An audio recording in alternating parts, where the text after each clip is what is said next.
องค์ทรงเห็นเพราะอยู่ในยามชั้นสูงรู้แจ้งแจ่มชัด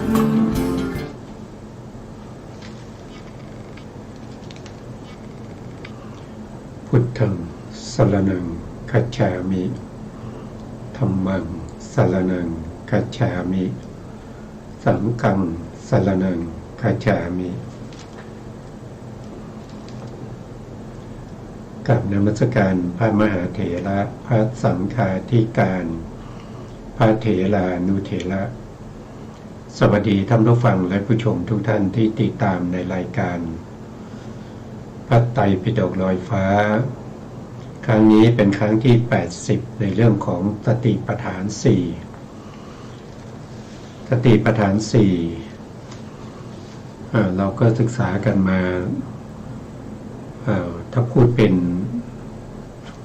เดือนก็มากกว่า3เดือนแล้วนะตอนนี้เป็นตอนที่80แล้วนะครับสติปัฏฐาน4เป็นธรรมหมวดหนึ่งที่อยู่ในโพธิปักขิยธรรม37ประการนะครับเป็นธรรมหมวดแรกเลยนะเป็นข้อประพฤติปฏิบัติของชาวพุทธนะครับที่ต้องการที่จะเข้าถึงความสุขที่แท้จริงเพื่อจะ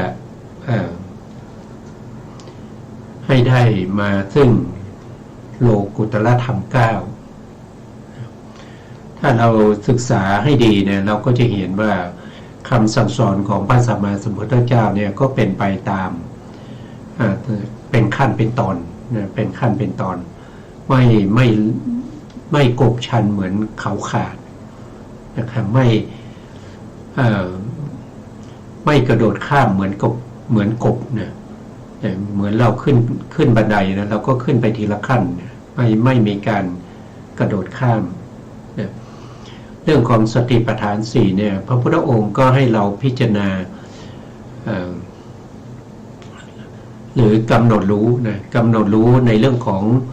กายานุปัสสนาสติปัฏฐานก็เพื่อให้เรากำหนดกายานุปัสสนาสติปัฏฐานโดยความเป็นอสุภะนะเพื่อจะละสุภวิปลาสนะให้เรากำหนดรู้ในเรื่องของเวทนานะเวทนาก็เพื่อจะละสุขวิปลาสนะครับให้เข้าถึง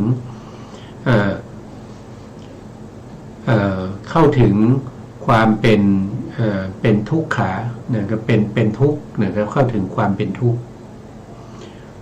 3ก็คือพิจารณาเรื่องของจิตตานุปัสสนาสติปัฏฐานจิตตานุปัสสนาสติปัฏฐานก็คือการพิจารณาเห็นจิตที่เกิดขึ้นกับเราเกิดดับอยู่ตลอดไปในตัวเราเนี่ยนะครับให้เห็นเป็นความไม่เที่ยงนะเพราะว่าโดยส่วนมากแล้วก็จะเห็นว่าจิตเป็นของเที่ยงนะครับก็ให้กำหนดรู้และเข้าถึงเขาเรียกว่าให้ข้ามพ้นจากวิปลาสที่เป็นเขาเรียกว่าเป็นอะไรเป็นนิจจวิปลาสก็คือเห็นว่าเที่ยงนะครับข้ามพ้นจากนิจจวิปลาสให้เห็นเป็นของไม่เที่ยงนะครับเป็นอนิจจังนะให้เห็นอย่างนั้นส่วนอันที่4ก็คือให้เราพิจารณาเห็นธรรมในที่นี้ถ้าว่าเราว่าโดยองค์ธรรมเนี่ยก็คือได้แก่สัญญาขันธ์กับสังขารขันธ์ให้พิจารณายังไงก็คือให้พิจารณาเห็นว่าธรรมานุปัสสนาสติปัฏฐานเนี่ยเป็นอนัตตานะครับไม่ใช่เป็นอัตตาเราจะเห็นว่าเป็นอัตตาเนี่ยมันเป็นวิปลาสนะครับก็ละอัตตาวิปลาสนะให้เห็นถึงความเป็นอนัตตานะก็จะมีอยู่4อย่างเท่านั้นเองนะครับการปฏิบัติเนี่ยเราต้องกำหนดในเรื่องของความเป็นรูปเป็นนามก่อนนะครับให้เรารู้ว่าอะไรเป็นรูปอะไรเป็นนามก่อน ด้วยการกำหนดในลักษณะที่จตุกะของรูปนาม ซึ่งเป็นเครื่องหมายบ่งบอกว่าสิ่งนี้เป็นรูปแล้วเป็นรูปชนิดไหนนะเป็นรูปในรูปนะครับนะอย่างเช่นนะเป็นมหาพุทธรูปเป็นอุปทายรูปนะอุปทายรูปอาศัยมหาพุทธรูปเกิดขึ้นอย่างนี้ก็ต้องรู้นะครับต้องรู้ต้องพิจารณาให้เข้าถึงความเป็นจริงที่มีอยู่ในกายของเรานี้ พิจารณาเวทนาก็พิจารณาเวทนาในเวทนานะครับไม่ใช่พิจารณาเวทนาธรรมดานะครับก็ต้องแยกเวทนาออกไปโดยความเป็นสุขเวทนาทุกขเวทนาอทุกขมะสุขเวทนาหรือสุขเวทนาที่มีอมิตรทุกขเวทนาที่มีอมิตร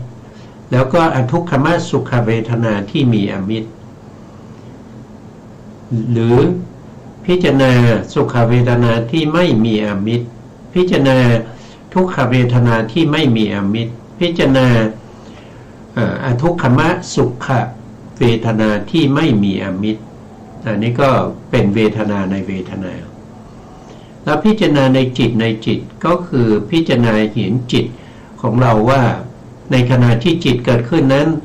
จิตนั้นมีราคะหรือไม่ถ้าเป็นจิตมีราคะก็ให้พิจารณาเห็นจิตของเราว่าจิตของเรามีราคะพิจารณาเห็นจิตของเราว่าจิตของเราไม่มีราคะอย่างนี้พิจารณาในจิตพิจารณาในธรรมก็คือพิจารณาเห็นนิวรณ์นะครับนิวรณ์คือเครื่องกากั้นอะไรกากั้นในการที่เราจะเจริญภาวนาในการที่เราจะเจริญภาวนาในการที่เราจะกำหนดรู้ถึงสภาวธรรมว่าอันนี้คือนิวรณ์อันนี้คือรูปขันธ์เวทนาขันธ์สัญญาขันธ์สังขารขันธ์อันนี้คือตัวอุปทานที่เข้าไปติดในขันธ์ทั้งหลายอย่างนี้เป็นต้นนะครับอันนี้ก็เป็นการพิจารณาหรือว่ากำหนดรู้นะครับจะใช้คำว่ากำหนดรู้หรือการพิจารณาก็ได้นะครับแต่ตอนต้นเนี่ยก็ควรจะกำหนดรู้ก่อนนะครับกำหนดรู้ในลักษณะที่จตุกะนะครับลักษณะเครื่องหมายที่บ่งบอกว่าอันนี้คือรูปอันนี้คือเวทนาอันนี้คือจิตอันนี้คือธรรมนะครับกำหนดรู้ให้ได้ก่อนให้ได้มาซึ่งการเห็นประจักษ์แจ้งในสภาวะของรูปนามก่อนเห็นสภาวะของรูปนามแล้วก็กิจของรูปนามแล้วก็เหตุใกล้ให้เกิดรูปนามเหตุใกล้ให้เกิดรูปนามแล้วก็อาการปรากฏก็คือผลของรูปนามไปก่อนเมื่อกำหนดรู้สิ่งเหล่านี้โดยความชัดเจนนะเราก็จะเห็นว่าสิ่งเหล่านี้เป็นสิ่งที่มีการเกิดขึ้นตั้งอยู่ดับไปนะก็เข้าสู่สัมมัสสนญาณในญาณที่3นี้เราก็จะเห็นความเป็นอนิจจังทุกขังอนัตตาเริ่มตั้งแต่ญาณที่3สัมมัสสนญาณนะไม่ใช่อยู่ๆเราก็เข้ามากำหนดรู้ถึงความเป็นอนิจจังทุกขังอนัตตาเลยโดยไม่รู้ว่ากายในกายเป็นยังไงนะครับเวทนาในเวทนาเป็นยังไงนะยังไม่เห็นแจ้งยังไม่เห็นด้วยการประจักษ์ถึงสภาวธรรมของรูปและนามเลยก็มากำหนดรู้ถึงความไม่เที่ยงเป็นทุกข์เป็นอนัตตาแล้วนะครับอันนั้นก็เป็นการกระโดดข้ามไปนะครับข้ามไปตั้ง2ญาณนะครับเพราะฉะนั้นก็เป็นสภาวธรรมที่ไม่มีในพระพุทธศาสนานะครับเพราะว่าถ้าเรายังไม่ได้ยาตาปริญญาเราจะไปเจริญตีละนาปริญญามันก็ไม่ใช่นะเพราะฉะนั้นการทำปริญญาเนี่ยมี3นะครับมี1ก็คือยาตาปริญญาเป็นปริญญาเริ่มต้นก็คือนามรูปเลเฉทญาณแล้วก็ปัจจยปริฆาญาณนี้จัดอยู่ในยาตาปริญญาต้องทำตรงนี้ให้ ให้ยังไงให้ชำนาญก่อนนะครับให้เห็นแจ้งด้วยความเป็นรูปเป็นนามก่อนเห็นแจ้งด้วยความเป็นปัจจัยของรูปนามก่อนแล้วถึงจะไปเข้าไปทำในเรื่องของตีละนะเป็นปริญญาตีละนะปริญญาก็เริ่มตั้งแต่สัมมาสนญาณไปนะครับในส่วนที่เป็นโลกิยะนะครับแล้วก็ปริญญาที่3ก็คือปหานะปริญญาปหานะปริญญาก็คือได้แก่ถ้าว่าโดยโลกิยะนะครับถ้าว่าโดยโลกิยะก็เริ่มตั้งแต่พังคยานเป็นต้นไปแต่ถ้าว่าโดยโลกุตระต้องพูดถึงในเรื่องของมรรคนะครับในเรื่องของมรรคจิตเนี่ยเพราะว่ามรรคจิตทำหน้าที่ในการปหารอนุสัยกิเลสโดยมีพระนิพพานเป็นอารมณ์นั่นก็เป็นขั้นตอนนะครับเพราะฉะนั้นก็เราไม่ควรจะกระโดดข้ามนะครับเราครั้งที่แล้วเนี่ยก็พูดถึงในเรื่องของอาตาปีสัมปชาโนสติมานะครับวินยโลเกอาภิชาโทมนัสสังนะครับเราก็ไปต่อจากครั้งที่แล้วนะกายมูลปัญนานะครับในหน้าที่เริ่มตั้งแต่วันนี้นะเราเริ่มตั้งแต่หน้าที่670นะครับครั้งที่แล้วเราพูดถึงในเรื่องของการอภิชาก็คือพยาบาทนะครับอภิชาเนี่ยอภิชานะครับอภิชาและพยาบาทนะครับแล้วก็ส่งข้อเข้าในโทมนัสโทมนัสด้วยนะครับตรงนี้นะในนี้นะครับส่งข้อเข้าในโทมนัสเนี่ยเราถึงตรงนี้ที่ทำเครื่องหมายไว้นะครับเป็นสีแดงเนี่ยนะครับก็จะคืนสภาพนะครับให้ในการละนิวรณ์อันพระผู้มีพระภาคเจ้าตรัสไว้แล้วนะครับด้วยการแสดงธรรม2อย่างที่มีกำลังอันเนื่องจากการละนิวรณ์นะครับการละการละนิวรณ์ที่นิวรณ์เนี่ยโดย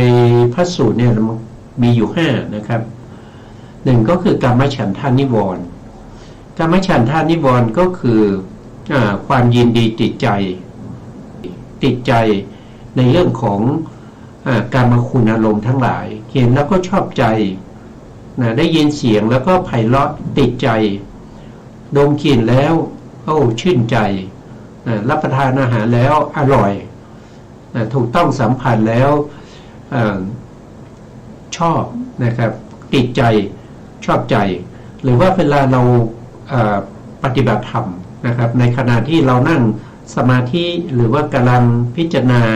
หรือว่ากำหนดรู้ในเรื่องของรูปนามอยู่ก็เกิดมีความยินดีติดใจในการปฏิบัติของเราหรือว่าในขณะที่เราปฏิบัติอยู่นะครับเรากำหนดรู้ในเรื่องของรูปนามอยู่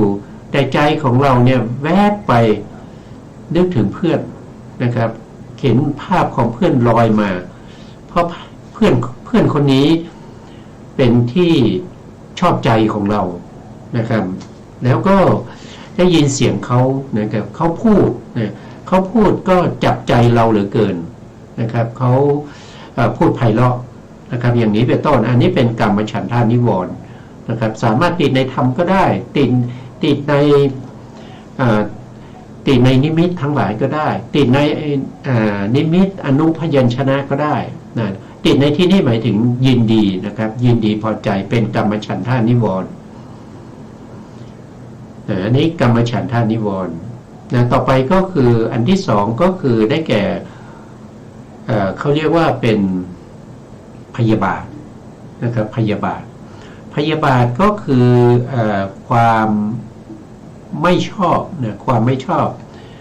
ความไม่ยินดีไม่พอใจในการเห็นในสิ่งที่เราไม่ชอบอย่างเงี้ยเราก็มีความพยาบาทนะครับคือความไม่ชอบใจเป็นนิวรณ์นะเป็นนิวรณ์ได้ยินเสียงไม่ชอบนะครับได้กลิ่นไม่ชอบ ได้รสก็ไม่ชอบนะครับได้สัมผัสก็ไม่ชอบอย่างนี้เป็นพยาบาทนิวรณ์อันที่สามนะครับอันที่สามก็คือได้แก่ก็คือทีนามิทะนะครับทีนามิทะก็คืออะไรก็คือความง่วงเหงาเหานอนเกียจค้านไม่อยากปฏิบัตินะไม่อยากปฏิบัติไม่อยากทำอะไรเลยนะอยากจะนอนอย่างเดียวนะครับเกียจค้านไม่สนใจไม่เอาใจใส่จิตก็หดหู่ฟุ้งซ่านนะคิดถึงเรื่องนู้นเรื่องนี้นะครับฟุ้งไปในเรื่องต่างๆนะกุกุจาก็คือความรำคาญใจรำคาญใจในกุศลธรรมที่เรายังไม่ได้ทำหรือว่ารำคาญใจในอกุศลที่เราทำไปแล้วนะครับนี่ก็เป็นกุกุจะแล้วก็มีข้อที่5นะครับก็คือวิจิกิจฉาวิจิกิจฉาก็คือลังเลสงสัยในธรรมที่เรากำลังปฏิบัติอยู่ว่าถูกต้องหรือเปล่าที่เรากำลังกำหนดรู้เนี่ยที่เรากำหนดรู้ถึงลักษณะของรูปลักษณะของนามอยู่มันจะถูกหรือนะครับเขาไม่ได้กำหนดอย่างนี้มั้งเขาน่าจะกำหนด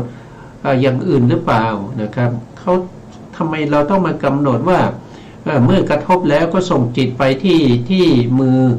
ที่กระทบนะครับรู้ถึงความแข็งความอ่อนความหย่อนความตึงหรือว่ารู้ถึงความเย็นความร้อนตามสภาพที่เรามนสิการไปในการกระทบนั้นถูกต้องไหมหรือว่าไม่ถูกนึกเอาหรือเปล่าอย่างนี้การนึกเอาถูกต้องกว่ามั้งอันนี้ก็สงสัยในเรื่องของการปฏิบัติสงสัยในเรื่องของไม่เช้าเนี่ยเราอาราธนาศีลศีลนี่ที่เรารักษาดีๆเนี่ยมันจะนำไปสู่พระนิพพานหรือเปล่า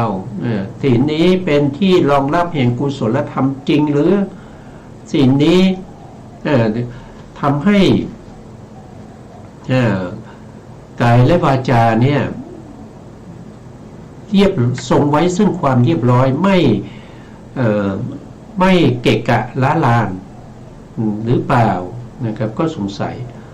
สัยในพระพุทธเจ้าว่าพระพุทธเจ้าในตรัสรู้เป็นพระอรหันต์หรือเปล่าสงสัยในพระธรรมว่าพระธรรมที่พระพุทธองค์แสดงเนี่ยปฏิบัติแล้วนำไปสู่ความหลุดพ้นจากทุกข์ได้จริงไหมสงสัยในพระอริยสงฆ์ว่าผู้ปฏิบัติดีปฏิบัติชอบที่เป็นพระอริยบุคคลตั้งแต่โสดาบันจนถึงพระอรหันต์เนี่ยมีจริงหรือเปล่าพวกนี้เป็นวิจิกิจฉานะครับเพราะฉะนั้นนิวรณ์เหล่านี้เป็นตัวที่มาคอยกั้นนะครับในขณะที่เรากำลังปฏิบัติเรากำลังการกำหนดในเรื่องของรูปนามอยู่นะทีนี้ถ้าเกิดขึ้นแล้วเราจะทำยังไงนะครับถ้าเกิดขึ้นแล้วจะทำยังไงท่านก็บอกว่านะครับถ้าเป็นกามฉันทะเกิดขึ้นเนี่ยตัวที่เป็นปฏิปักษ์ต่อกามฉันทะนั้นก็คือได้แก่เอกคตานั้นคือได้แก่สมาธิการที่เรามีกามฉันทานิวรณ์นั้นแสดงว่าจิตของเราเนี่ยไม่เป็นสมาธินะครับไม่เข้าถึงอุปจารสมาธิหรือว่าในการทำสมถะเราก็ไม่เข้าถึงอัปปนาสมาธิเพราะนั้นจิตของเราจึงมีกามฉันทะถ้าจิตของเราเข้าถึงสมาธิตั้งแต่อุปจารสมาธิคือสมาธิที่เฉียดใกล้ต่อฌานกามฉันทะเข้าไม่ได้เลยไม่สามารถเข้ามาในระหว่างที่เรากำลังมีสมาธิอยู่นะครับไม่ได้เพราะนั้นกามฉันทะเนี่ยตัวที่จะเป็นตัวปฏิปักษ์ต่อกามฉันทะนั่นคือเอกคตาเอกคตาก็คือสมาธิที่มีกำลังนะครับก็คือตั้งแต่อุปจารสมาธิขึ้นไปนะครับถึงจะกำหนดถึงจะกำจัดเสียซึ่งกามฉันทะได้นะถ้าเป็นพยาบาทล่ะถ้าพยาบาทเกิดขึ้นเนี่ยเพราะอะไรเพราะเราไม่มีปิติ แต่จิตเราไม่ปิมจิตเราเป็นแต่เป็นไปกับโทสะนะพยาบาทจึงเกิดนะเพราะฉะนั้นเราก็จะต้องน้อมใจไปในปิตินะครับปิติเป็นตัวที่เป็นปฏิปักษ์ต่อพยาบาทะนะเพราะฉะนั้นถ้ามีพยาบาทะนั่นแสดงว่าเราไม่มีปิติเราไม่ได้ปิมใจถ้าเราปิมใจนะครับพยาบาทก็จะถูกกำจัดไปนะถ้าเราง่วงเหงาหานอนนะครับนั่นก็แสดงว่าเราขาดวิตกเจตสิกที่จะยกจิตขึ้นสู่สัมปยุตธรรมขึ้นสู่อารมณ์ที่เรากำลังกำหนดหรือในการที่เรากำลังเพ่งอยู่นั้นนะครับเรากำลังเพ่งอารมณ์นั้นอยู่มันไม่เกิดขึ้นวิตกไม่เกิดวิตก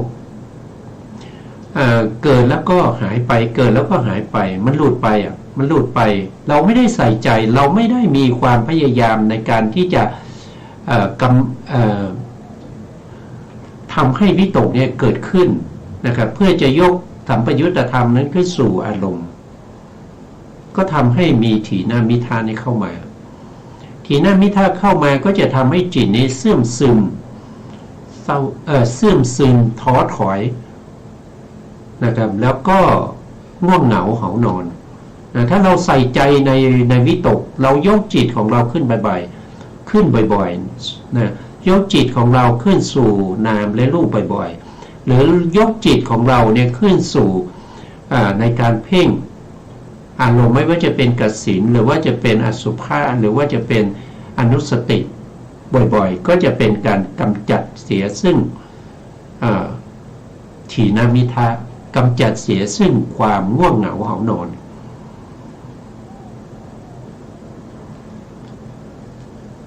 แล้วถ้าจิตของเราเนี่ยมันฟุ้งซ่านแล้วเราจะเราจะหาทำอะไรที่เป็นปฏิปักษ์ต่อความฟุ้งซ่านนั้นท่านบอกว่าต้องใช้สุขนะครับใช้สุขนะสุขนี้เป็นตัวที่จะไปกำจัดเสียซึ่งอุทธัจจะแล้วก็กุกุจจะด้วยนะสุขนะสุขคืออะไรสุขคือเวทนานะครับ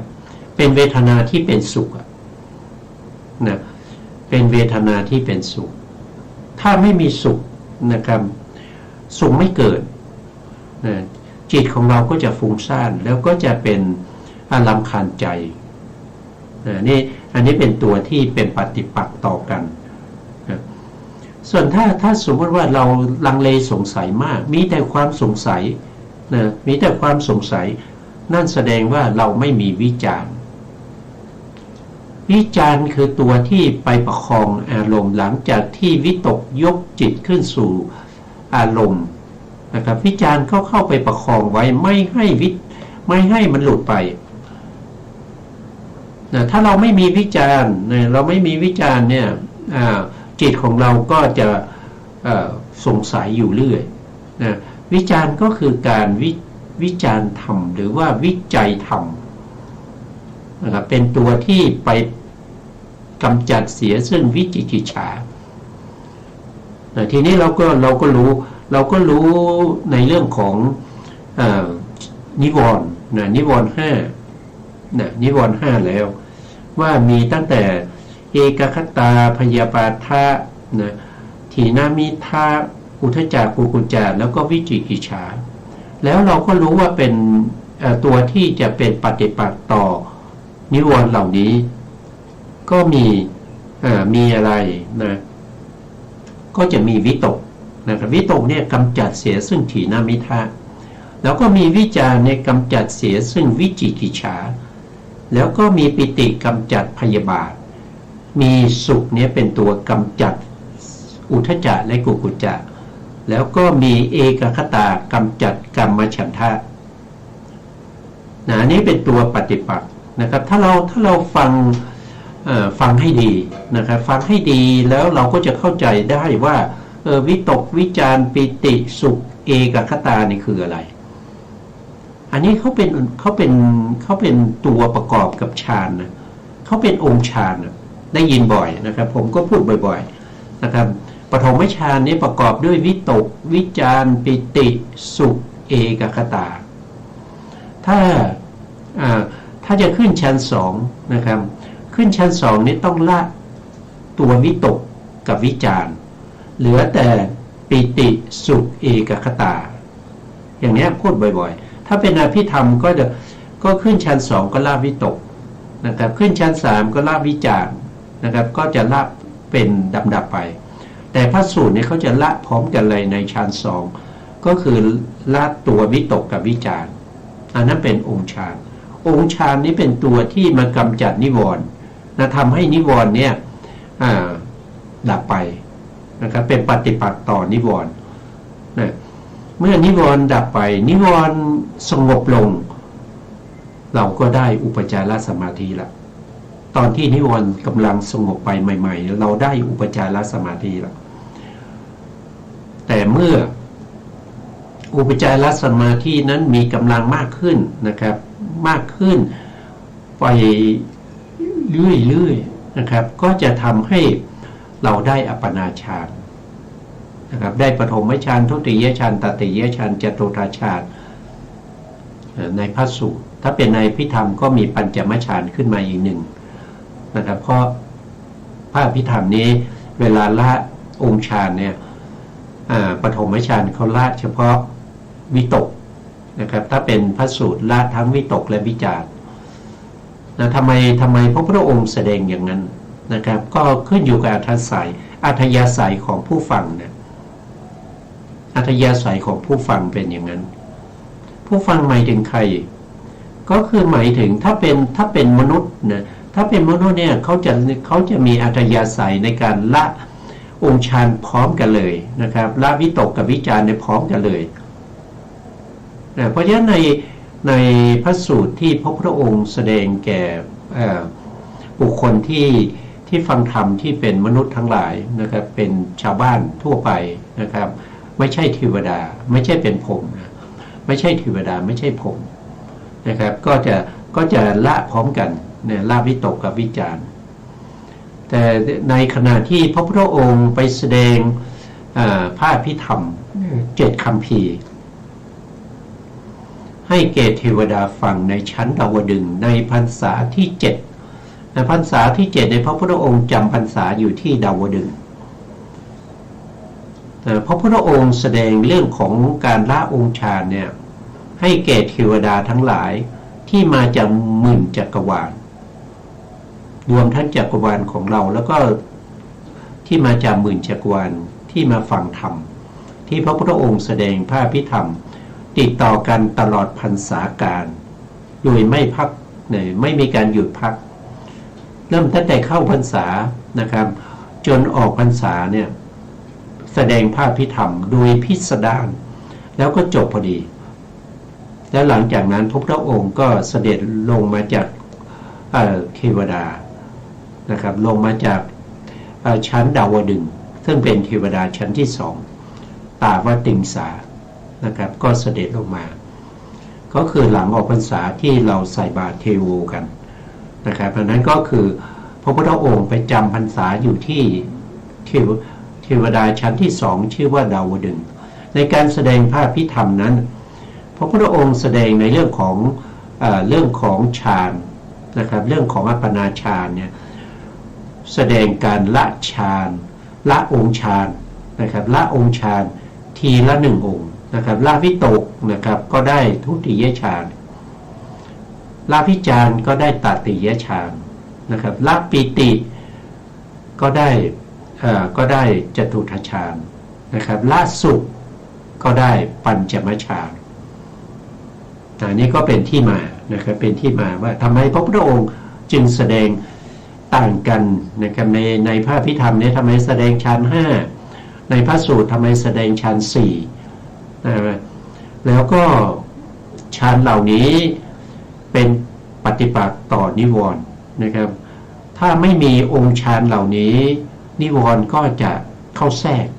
นะครับนิวรณ์ก็จะเกิดกับบุคคลนั้นบ่อยๆนะครับเมื่อองค์ฌานเกิดขึ้นนิวรณ์ก็จะหายไป นิวรณ์ก็จะหายไปนะการละเนี่ยนะการละนิวรณ์นะครับแต่โดยพิเศษแล้วในพระสูตรนี้นะครับก็ตัดการละนะครับละความยินดีนะครับความยินดีในอะไรยินดีในกายสมบัตินะยินดีในกายสมบัติกายยินดีในกายสมบัตินั้นก็คือได้แก่อภิชานะครับก็คือได้แก่อภิชาเป็นมูลในเรื่องของกายเนี่ยก็คือพระองค์แสดงเพื่อให้ละอภิชาเป็นหลักนะอภิชาคือความยินดีนะครับความยินดีพอใจในอารมณ์ที่ดีนะครับอารมณ์ที่ดีนะครับอิทธารมณ์นะอารมณ์ที่ดีคืออิทธารมณ์หรือบางทีในบางในเนี่ยท่านก็เรียกว่าอัตติอิทธารมณ์คืออารมณ์ที่ดียิ่งนะครับกับมัชฌตารมณ์นะครับก็คืออารมณ์ที่เป็นปานกลางนะอัตติอิทธารมณ์นะครับแล้วมัชฌตารมณ์แล้วก็ยังมีอีกอันหนึ่งก็คืออนิถารมณ์อนิถารมณ์คืออารมณ์ที่ไม่ดีนะครับเป็นอารมณ์ที่ไม่น่ายินดีนะครับเป็นอารมณ์ที่เป็นไปกับท่านบอกตรงนี้ว่าเป็นไปกับกายวิบัตินะครับเช่นปวดศีรษะอย่างเงี้ยเป็นไข้นะครับเกิดการเคลื่อนไหวที่ไม่สะดวกนะครับลุกเดินยืนไม่ค่อยสะดวกอย่างเงี้ยก็เป็นกายวิบัตินะครับปวดขาปวดแขนนะเดินไม่ได้นะพิการไปนะครับตาพิการไปหูพิการไปหูตึงไปอย่างเงี้ยมันเป็นกายวิบัติ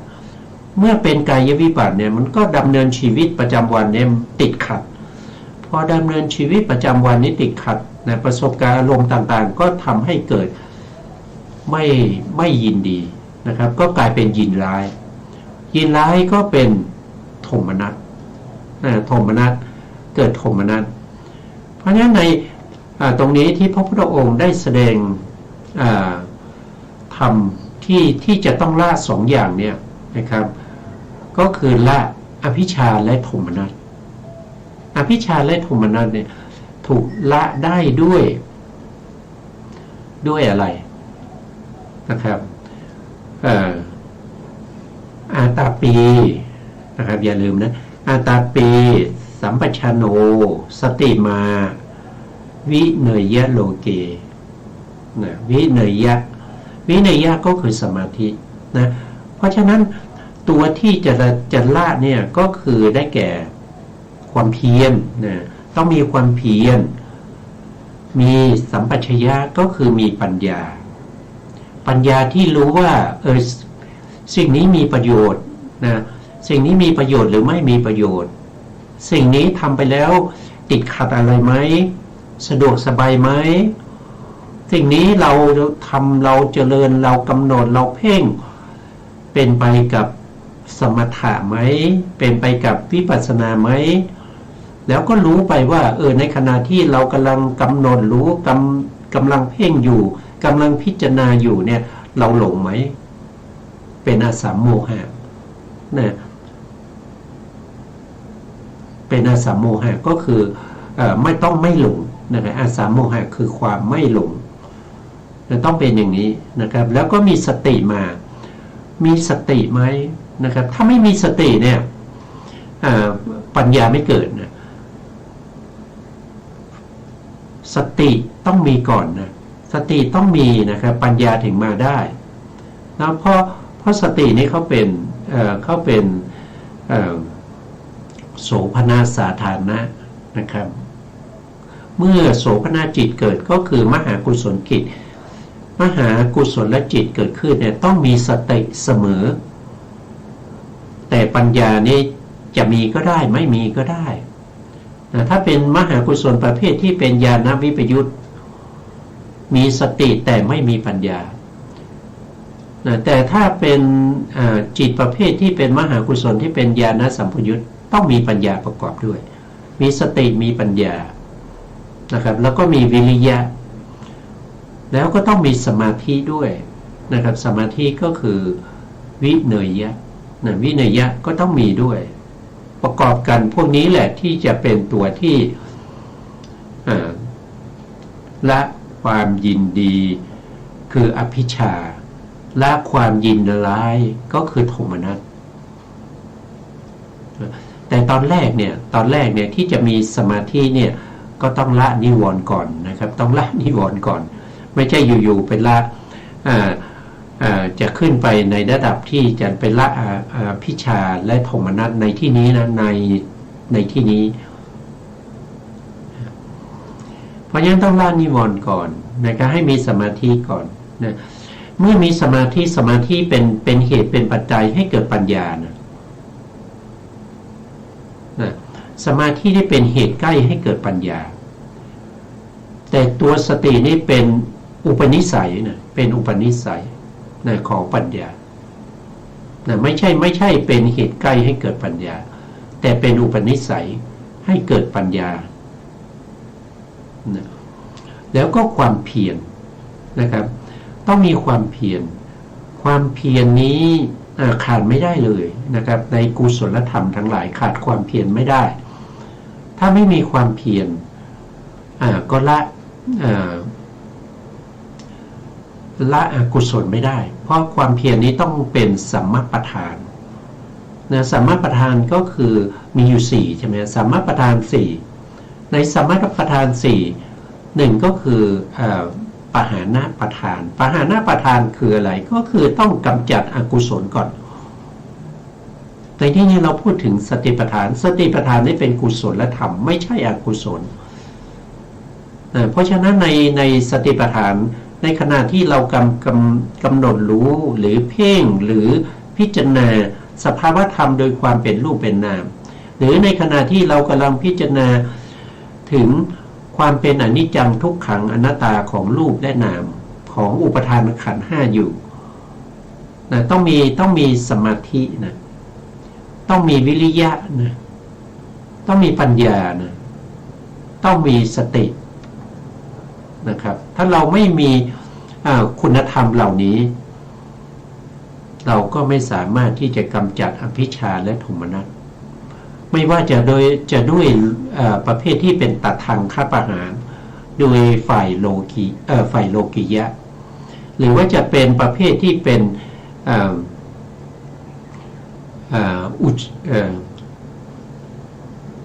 อุเฉทประหารนะครับก็เป็นฝ่ายโลกุตระนะฝ่ายโลกียะมี2นะครับเมื่อกี้พูดไป1นะครับก็ฝ่ายโลกียะเนี่ยก็จะมีตัดทางฆประหารแล้วก็วิคัมภนาประหารวิคัมภนาประหารเป็นเรื่องของสมาธินะเป็นเรื่องของฌานนะแต่ถ้าเป็นตัดทางฆประหารนี้ก็เป็นเรื่องของมหากุศลนะมหากุศลจิตที่มีญาณสัมปยุตหรือว่าญาณวิปยุตก็ได้นะครับเพราะว่าในขณะที่กุศลจิตเกิดเนี่ยอกุศลเกิดไม่ได้เพราะว่าสภาวธรรมที่เป็นจิตและเจตสิกเนี่ยจะมีทั้งกุศลและอกุศลเนี่ยในขณะเดียวกันเนี่ยไม่ได้นะเพราะว่าจิตเนี่ยเขาจะไม่เกิดซ้อนกันเวลาที่จิตเกิดเนี่ยดวงที่เกิดอยู่นะครับถ้าเป็นกุศลเนี่ยก็ต้องเป็นกุศลทั้งตัวจิตแล้วก็ตัวเจตสิกทั้งหมดต้องเป็นสัมปยุตธรรมที่เป็นกุศลจะมีอกุศลเข้ามาปะปนหรือเข้ามาแทรกไม่ได้เพราะฉะนั้นในขณะที่มหากุศลเกิดขึ้นนั้นในขณะนั้นจิตของเราต้องเรียกว่ากำจัดเสียซึ่งอกุศลด้วยตัดทางฆประหารก็คือในขณะที่มีมหากุศลอกุศลก็เกิดขึ้นไม่ได้อกุศลก็ถูกกำจัดไปเป็นขณะในวิถีหนึ่งที่เป็นไปทางปัญจทวารวิถีคือวิถีที่เกิดขึ้นทางตาทางหูทางจมูกทางลิ้นทางกายหรือว่าเป็นไปทางมโนทวารวิถีเป็นการนึกคิดในใจในช่วงที่เป็นชวนาเนี่ยจิตที่เป็นชวนาเนี่ยมีอยู่แค่7 ดวงในวิถีหนึ่ง ที่เป็นฝ่ายโลกีที่เป็นฝ่ายของที่เป็นไปในชีวิตประจำวันของปุถุชนทั้งหลายนะครับก็จะเป็นวิถีที่เป็นปัญจทวารวิถีแล้วก็มโนทวารวิถีที่เป็นชวนาที่เป็นกุศลหรือเป็นอกุศลเท่านั้นในขณะที่ชวนาเป็นกุศลก็กำจัดอกุศลในการชวนา7ดวงที่เกิดขึ้นนั้นก็เรียกว่าเป็นตทางคประหารก็เกิดขึ้นเป็นขณะแค่7ขณะเท่านั้นเองแล้วก็ดับไปแล้วก็ลงสู่ภวังค์นะครับแล้วก็ต่อไปก็อาจจะมีวิถีใหม่เกิดขึ้นอาจจะมีถ้าเราไม่มีโยนิโสมนสิการวิถีนั้นก็จะมีอกุศลเป็นชวนะแต่ถ้าเรามีโยนิโสมนสิการนะครับชวนะในวิถีต่อไปก็เป็นกุศลก็เป็นตัดทางคประหารแต่ถ้าเป็นวิคัมพนะประหารเนี่ยก็คือในขณะที่เราเข้าฌานนะครับในขณะที่เราเข้าฌานเนี่ยวิถีจิตของผู้เข้าฌานเนี่ยเขาจะเกิดฌานจิตนะครับฌานจิตนะถ้าเป็นปุถุชนก็เป็นรูปกุศลอย่างเงี้ยหรือว่ารูปกุศลรูปกุศลนั้นก็คือฌานจิตนั่นเองฌานจิตที่เป็นกุศลเนี่ยก็จะเกิดขึ้นติดต่อกันไปนะครับมากกว่า7ดวงนะครับอาจจะเกิดเป็นแสนโกฏนะครับหลายแสนโกฏหลายล้านหลายแสนโกฏติดต่อกันไปเป็นตลอดวันตามที่ท่านยังอยู่ในฌานเพราะฉะนั้นในช่วงที่ท่านเข้าฌานเนี่ยเป็นระยะเวลายาวนานนะครับตั้งแต่เช้าจนถึงเย็นเนี่ยอกุศลเข้าไม่ได้เลยนะครับเพราะฉะนั้นก็เรียกว่าเป็นวิคัมพนะประหารก็คือข่มไว้ข่มนี่คือทำให้อกุศลเนี่ยเข้าไม่ได้เป็นระยะเวลายาวนานแต่ถ้าเป็นตัดทางคประหารเนี่ยก็คือข่มไว้แค่ขณะเท่านั้นเองอย่างมากก็7ขณะนะครับช่วงชวนาจิตชวนาจิตที่เป็นกุศลนะครับก็เป็นอย่างนั้นนะเพราะฉะนั้นนี่คือความแตกต่างกันของตัดทางคประหารแล้วก็วิคัมพนะประหารในฝ่ายที่เป็นโลกิยะถ้าเป็นฝ่ายโลกุตระก็เรียกว่าเป็นอุเฉทประหารก็คือตัดขาดไปเลยนะครับไม่เกิดอีกอกุศลไม่เกิดอีกนะมรรคจิตเกิดขึ้นครั้งเดียวโสดาปัตติมรรคเกิดขึ้นครั้งเดียวเนี่ยวิจิกิจฉาความลังเลสงสัยเนี่ยจะไม่เกิดอีกนะครับแล้วก็ทิฏฐิทิฏฐิคตสัมปยุตคือความเห็นผิดความเห็นผิดในการเห็นกายว่านะครับเห็นกายว่าเป็นเราอย่างเนี้ยเห็นกายว่าเป็นเรานะหรือว่าเห็นเราเป็นกายอันนี้เป็นอันเดียวกันนะเห็นกายกับเห็นเราเนี่ยเป็นอันเดียวกันนะอันที่สองก็คือเห็นว่าเรามีกายนะเห็นว่าเรามีกายหรือว่ากายมีเรานะครับอันนี้ก็เป็นคนละอย่างกันนะครับอันที่สามก็เห็นว่าเราอยู่ในกายอันนี้คนส่วนมากก็ส่วนมากเลยนะครับปุถุชนเราส่วนมากเลยก็จะเห็นอย่างนี้เห็นว่าเราอยู่ในกายนะเห็นว่าเราอยู่ในกายเราคืออะไรอัตตาที่อยู่ในรูปนี้นะอยู่ในกายนี้นะบางคนก็เห็นว่ารูปอยู่ในเรานะครับรูปอยู่ในเราอีกอันนี้ก็เป็นความเห็นผิดเขาเรียกว่าเป็นสักยทิฏฐิคือความเห็นผิดนะเป็นความเห็นผิดนะมีถ้าเป็นปุถุชนนี่มีกันทุกคนนะยกเว้นเฉพาะพระโสดาบันขึ้นไปไม่มีนะครับโสดาบันเนี่ยละได้เด็ดขาดเลยนะแล้วก็จะความเห็นอย่างนี้จะไม่เกิดแก่โสดาบันนะไม่เกิดแก่สกทาคามีอนาคามีแล้วก็พระอรหันต์แต่ละได้ด้วยความเป็นสมุเฉทประหารนะครับสมุเฉทประหารสมุเฉทประหารก็คือการ ละได้โดยเด็ดขาดนะสมุเฉทประหารก่อนหน้านะอาจจะพูดผิดไปนะก็ขออภัยนะครับแก้ใหม่ก็แล้วกันนะครับก็เรียกว่าเป็นสมุเฉทประหารก็คือหมายถึงว่าละได้เด็ดขาดไม่เกิดอีกนะครับถ้าบุคคลที่ละได้แล้วนะครับจะไม่เกิดแก่ท่านอีกเลยจนถึงปรินิพพานเลยนะครับสมุเฉทประหารอภิชาองค์ธรรมจริงๆได้แก่โลภะนะครับได้แก่โลภะทีนี้โลภะเนี่ยก็จะมีอยู่สองประเภทเนี่ยสองประเภทก็คือประเภทที่เป็นทิฏฐิคตสัมปยุตนะทิฏฐิคตสัมปยุตเนี่ยก็ละได้ด้วยโสดาปัตติมรรคนะครับอีกอันหนึ่งก็คือทิฏฐิคตวิปยุตนะทิฏฐิคตวิปยุตเนี่ยก็จะมีประเภทที่เป็นทิฏฐิประเภทที่เขาเรียกว่าเป็นภาวะทิฏฐินะครับอันนั้นก็จะเป็นประเภทที่ภาวะทิฏฐิเนี่ย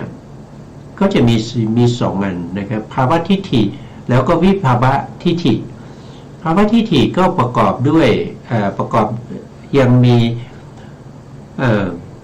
มีความเห็นผิดที่เป็นที่ยินดีพอใจไม่คือความยินดีพอใจในเรื่องของฌานนะครับรูปฌานอรูปฌานที่ประกอบด้วยประเภทที่เป็นอุเฉททิฏฐินะครับอุเฉททิฏฐิก็เห็นว่าขาดศูนย์เห็นว่าขาดศูนย์คือตายแล้วไปเกิดตรงนั้นแล้วก็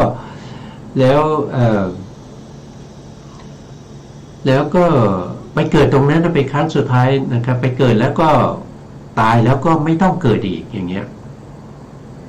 นะครับอีกการหนึ่งก็คือเห็นว่าเที่ยงนะเห็นว่าเที่ยงก็คือไปมนุษย์ไปเที่ยงนะครับตายจากมนุษย์ไปเกิดเป็นพรหมนะเกิดเป็นพรหมแล้วก็เที่ยงนะครับยั่งยืนอยู่ในภพนั้นอย่างเงี้ยเป็นความเห็นผิดนะครับแต่ถ้าเป็นโสดาบันแล้วอย่างนี้ไม่มีนะครับไม่มีเหลือแต่ความยินดีในภพภูมิที่เรียกว่าเป็นเรียกว่าเป็นยินดีในภพชาติที่เป็นรูปภูมิอรูปภูมิหรือรูปฌานรูปฌานอย่างนี้นะครับพวกนี้ยังไม่ได้เป็นโสดาบันนะครับนะถ้าเป็นโสดาบันแล้วจะไม่มีทิฏฐิประกอบนะอันนี้ก็อภิชามีสองอย่างนะครับก็คือมีทิฏฐิคตสัมปยุตนะครับอันนี้ละได้ด้วยโสดาปัตติมรรคนะอันนี้ว่าโดยโลกุตระนะแล้วก็ยังเหลือที่เป็นทิฏฐิคตวิปยุตอันนี้ละได้เด็ดขาดด้วยความเป็นอรหันตมรรคนะอรหันตมรรคส่วนที่เป็นโทมนัสนะโทมนัสเนี่ยก็คือถ้าพูดไปก็คือเวทนานะครับเป็นเวทนาที่ไม่ชอบใจไม่พอใจแต่เวทนานี้เกิดขึ้นได้อะไรอาศัยอะไรก็อาศัยกายนะครับอาศัยกายเพราะกายนั้นวิบัติไปนะครับกายนั้นวิบัติไปนะกายนั้นวิบัติไปบางครั้งนะครับกายวิบัติไปก็เกิดโทมนัสนะครับบางครั้งเราปรารถนานะครับแล้วไม่ได้สมปรารถนานะก็เป็นโทมนัสนะก็เป็นโทมนัสนะอย่างนี้เป็นต้นนะครับอันนี้ก็โทมนัสนี่ก็เกิดกับจิตประเภทที่เป็นโทสะนะเกิดกับจิตประเภทที่เป็นโทสะมูลจิตสองดวงนะโทสะมูลจิตสองดวงเนี่ยโสดาบันอย่าละไม่ได้นะโสดาบันละโทสะประเภทที่เป็นอย่างหยาบแล้วนำไปสู่อบายนำไปเกิดในอบายได้นั้นโสดาบันละได้นะถ้าเป็นประเภทที่เป็นสกทามีนะสกทาคามีเนี่ยก็จะละโทสะประเภทที่เป็นอย่างหยาบแต่ไม่นำไปสู่อบายแสดงว่าสกทาคามียังมีโทสะอยู่แต่เป็นโทสะที่ละเอียดนะเป็นโทสะที่ละเอียดนะครับ ไม่ใช่โทสะประเภทที่หยาบแล้วก็ผู้ที่ละได้ด้วยความเป็นสมุเฉทนั่นคือได้แก่พระอนาคามี เพราะฉะนั้นตั้งแต่พระอนาคามีขึ้นไปเนี่ยจะไม่มีโทมนัสก็คือไม่มีความเสียใจเพราะเขาไม่มีโทสะมูลจิตเพราะโทมนัสนี่เกิดร่วมกับโทสะมูลจิตนะครับเพราะฉะนั้นพระอนาคามีเนี่ยมีความบริสุทธิ์ที่อะไรสมาธินะเพราะพระอนาคามียังไปเกิดเป็นพรหมเพราะพรหมนี้ต้องได้สมาธินั่นคือต้องมีเอกคตานะก็คือ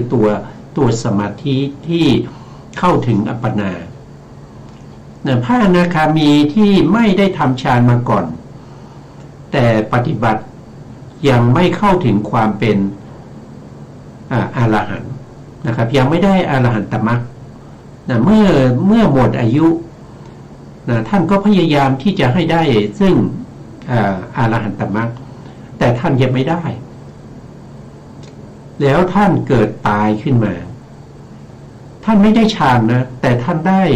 สุขวิปัสสกาที่เป็นพระอนาคามีเวลาตายปุ๊บท่านก็ได้ไปเกิดเป็นพรหมนะท่านได้สิทธิ์นะเขาเรียกว่าสิทธิฌานคือท่านสามารถได้ฌานเลยในขณะที่ตายเพราะท่านเป็นพระอนาคามีท่านก็ไปเกิดเป็นพรหมท่านไม่กลับมาเกิดเป็นมนุษย์แล้วนะเพราะพระอนาคามีตัดความเป็นกามได้แล้วนะครับละกามทั้งหลายได้แล้วเพราะฉะนั้นในกามภูมิจะไม่มีพระอนาคามีมาเกิดพระอนาคามียังไม่ได้เป็นพระอรหันต์นะตายแล้วก็ไปเกิดเป็นพรหมนะก็ไปเกิดเป็นพรหมเพราะฉะนั้นโทสะหรือโทมนัสในผู้ละได้จริงๆคือพระอนาคามีนะพระอนาคามีนะแต่ถ้าเป็นโสดาบันก็ยังมีโทสะนะก็ยังมีโทมนัสประเภทที่เป็นอย่างหยาบไม่นำไปสู่อบายถ้าเป็นสกทาคามีก็จะมีโทสะประเภทที่ละเอียดนะเป็นประเภทที่ละเอียดถ้าเป็นพระอนาคามีก็จะละโทมนัสได้อย่างเด็ดขาดแต่ถ้าเรายังเจริญวิปัสสนาหรือว่าเจริญสมถะอยู่ในฌานอยู่ในขณะที่เราเจริญสมถะนั้นก็ละโทมนัสได้ด้วยความเป็นตัดทางคับอาหารแล้วก็วิคัมพนประหารได้อยู่แล้วแต่เมื่อเราออกจากฌานนะครับเราออกจากการเจริญวิปัสสนาเราก็สามารถที่จะมีโทมนัสได้เราก็สามารถที่จะมีอภิชฌาได้อภิชฌาละได้ด้วยความเป็นสมุจเฉทด้วยอรหันตมรรคโทมนัสละได้ด้วยความเป็นพระอนาคามีอันนั้นคือฝ่ายโลกุตระนะครับเพราะฉะนั้นการที่เราจะละอภิชฌาและโทมนัสนั้นนะครับเราก็จะต้องเจริญวิปัสสนาและก็สมถะเนี่ยควบคู่กันไปนะครับเพราะว่าสมถะนี้เป็นสมาธินี้เป็นเหตุเป็นปัจจัยให้เกิดปัญญานี้ก็จะเป็นปัญญาอยู่ในวิปัสสนาวิปัสสนาเป็นปัญญานะครับวิปัสสนาเป็นปัญญาแต่ปัญญาอาศัยสมาธิสมาธิแต่ในขณะที่เป็นวิปัสสนานั้นสมาธิเขาเป็นอุปจารสมาธินี่ก็เป็นเรื่องของอะไรก็คือเรื่องของการปฏิบัติเราจะปฏิบัติยังไงนะครับเราจะละยังไงนะที่พระพุทธองค์แสดงนะครับว่าละสองอย่างละอภิชฌาและโทมนัสละได้โดยความเป็นอัตตทังคัปปหารแล้วก็วิคัมพนประหารที่เป็นฝ่ายโลกิยะแล้วก็ละในส่วนที่เป็นโลกุตระในโลกุตระก็คือสมุจเฉทประหารนั่นเองถ้าเราเข้าใจตรงนี้นะครับเราก็จะมองออกว่า เราจะทำยังไงนะครับ เราก็จะกำจัดเสียซึ่งอะไรก็คือซึ่งวิจิกิจฉาได้เพราะวิจิกิจฉานี้กำจัดได้ด้วยการวิจัยธรรมนะครับวิจัยธรรมวันนี้เวลาเราหมดนะครับเวลาหมดก็หมดเวลานะครับคืนเวลาให้ทางสถานีต่อไปนะครับ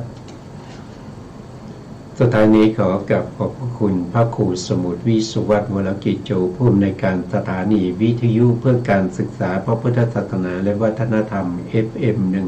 104.5 เมกะเฮิรตซ์วัดฝายหินจังหวัดเชียงใหม่และขอกราบขอบพระคุณพระครูปริยัติยานุศาสตร์ขอบคุณท่านผู้ฟังและผู้ชมทุกท่านที่ติดตามในรายการพระไตรปิฎกลอยฟ้าพบกันใหม่ในโอกาสต่อไปครับวันนี้ลาไปก่อนครับสวัสดีครับ